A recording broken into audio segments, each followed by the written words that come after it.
nuur shucayb iyo bile dunida ayay maanta macsalaameeyeen oo waxa ay dhidhimiyeen xanuunka geerida ay leedahay waxaase loo haystay dil kol hore ay u geysteen laba wiil oo wada dhalatay midna dhakhtar uu ahaa midna macallin uu ahaa warbixintan ayaan idinku soo koobi doonaa maxkamadda gobolka Galguduud oo maanta fagaaro ku fulisay dil toogasho ah saddexdan qof oo kol hore dil u geystay macallin iyo si la mid ah dhakhtar wada dhashay waxaana Ayuus Maxamed Axmed haddii aad igu cusubtiin fadlan ku soo biir oo ka mid noqo saaxiibada igu xiran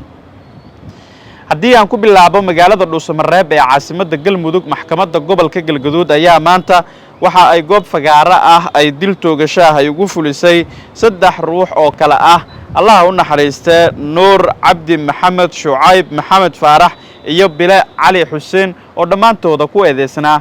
in deegaanka Ilix ee koonfurta magaalada Ceeldheere ay ku dileen Allah u wada naxariistay Dr. Xasan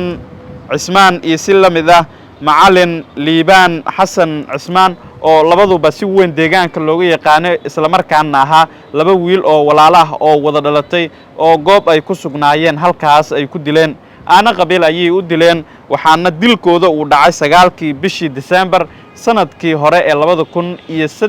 2023 waxaana ugu dambeyn gacanta ay u soo galeen hay'adaha ammaanka ayay gacanta u soo galeen iyaga oo baxsad ah kadib markii ay dilka labada wiil ee wada dhalatay ay fuliyeen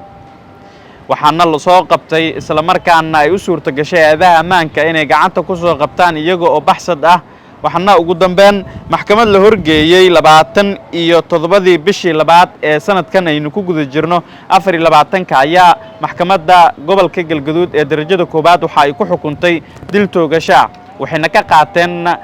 isla markaana aysan ku qancin go'aanka maxkamadda Racfaan iyadoo maxkamadda Racfaanka gobolka Galguduud dhowr jeer hore fadhiyo ay ka yeelatay ugu dambeyn go'aan ay soo saartay maxkamadda Racfaanka gobolkaasi 15 bishii Abriil ee sanadkan 2024 waxa ay ku raacday maxkamadda darajada koobaad ee gobolka Galguduud qisaasta dilka ah ee lagu xukumay isla markaana shakhsiyaadkan maanta lagu toogtay magaalada Dhuusamareeb ee caasimadda Galmudug waxaana ugu dambeyn maanta laga oofiyay qisaasta marxuumiinta kala ah macallin Liibaan Xasan Cismaan iyo si la mid ah Dr. Axmed Xasan Cismaan oo labaduba walaalo ahaa oo ay dileen saddexdan shakhsi ee maanta lagu toogtay magaalada Dhuusamareeb ee caasimadda Galmudug ee kala ahaa Nuur Cabdi Maxamed Shucayb Maxamed Faarax iyo Bile Cabdullaahi Xasan oo aana qabiil u dilay Dr. iyo macallin dugsi waxaana tani ay fariin cad u tahay dadka weli ku howlan fulinta aanooyinka qabiil isla markaana dhiiga u galaya si ay aargudasho u sameeyaan ilaa dhamaadka muuqaalkan haddii aad ila soo gaarto waa kaga mahadcelinaya nabadgelyo